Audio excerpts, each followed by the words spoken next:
ಇದನ್ನ ಮನಗಂಡು ಯಾರು ಸಿದ್ದರಾಮಯ್ಯ ಇದ್ದಾರೆ ಮತ್ತೆ ಈ ಡಿ ಕೆ ಶಿವಕುಮಾರ್ ಇದ್ದಾರೆ, ಸಂಬಂಧಪಟ್ಟವ್ರು ಯಾರಿದ್ದಾರೆ, ಒಂದು ಜಿಲ್ಲಾಧ್ಯಕ್ಷರು ಕೂಡ ನಮಗೆ ಕೊಟ್ಟಿಲ್ಲ ರೀ, ಬೇರೆ ಒಬ್ಬ ಯಾವುದೋ ಸಣ್ಣ ಜಾತಿ ಕೊಟ್ಟಿದ್ದಾರೆ, ಕೊಡಲಿ, ತೊಂದರೆ ಏನಿಲ್ಲ ನಮಗೆ. ನಾನು ಅದನ್ನು ಅಪೋಸ್ ಮಾಡಕ್ಕೆ ಹೋಗಲ್ಲ ಯಾವುದು, ಬಟ್ ನಮ್ಮ ಪಾಲನ್ನ ನಾವು ಕೇಳ್ತೀವಿ.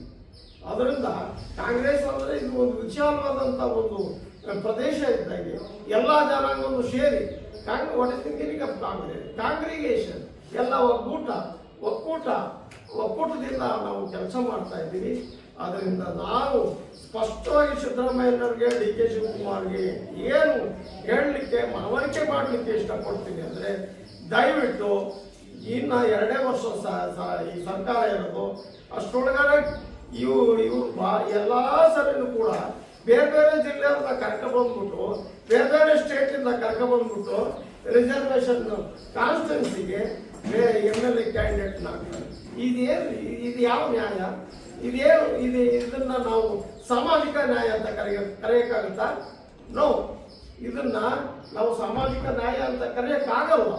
ಅದರಿಂದ ಅದನ್ನ ಫಿಲ್ ಮಾಡಬೇಕು ಅಂತ ಅಂದರೆ ದಯಮಾಡಿ ಯಾರ್ಯಾರ ಕೊಡ್ರಿ, ನೀವು ಅಧ್ಯಕ್ಷನ, ಒಂದು ರಾಜ್ಯದ ಅಧ್ಯಕ್ಷನ ಕೊಡಬೇಕು ಈ ಸರಿ ಅಂತ ಅವರಲ್ಲಿ ಮನವರಿಕೆ ಮಾಡ್ತೀವಿ.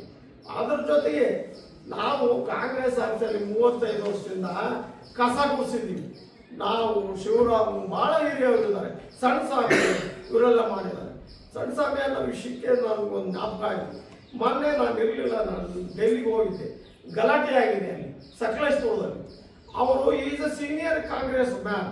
ಒಂದ್ಸರಿ MLA ಎಲೆಕ್ಷನ್ ನಿಂತರು, ವಿಷಯ ಏನೇ ಇರಲಿ ಅದನ್ನ ಚರ್ಚೆ ಮಾಡಬೇಕಿದೆ. ಮಣ್ಣು ಹೋಗ್ತಿದ್ದಾರೆ, ದುಡ್ಡು ಖರ್ಚು ಮಾಡ್ಕೊಂಡಿದ್ದಾರೆ. ಈಗ ನಾನೇ 3 ಮನೆ ಮಾಡ್ಕೊಂಡಿದ್ದೀನಿ, ಜಗದೀಶ್ 3 ಮನೆ ಮಾಡ್ಕೊಂಡಿದ್ದೀನಿ. ಇವರೆಲ್ಲ ಸಾಮಾಜಿಕ ನ್ಯಾಯ ಕೊಡೋರು, ಅಹಿಂದ ಮಾಡಲಿಕ್ಕೆ ನಾವೆಲ್ಲ ಜೈಲಿಗೆ ಹೋದವರು.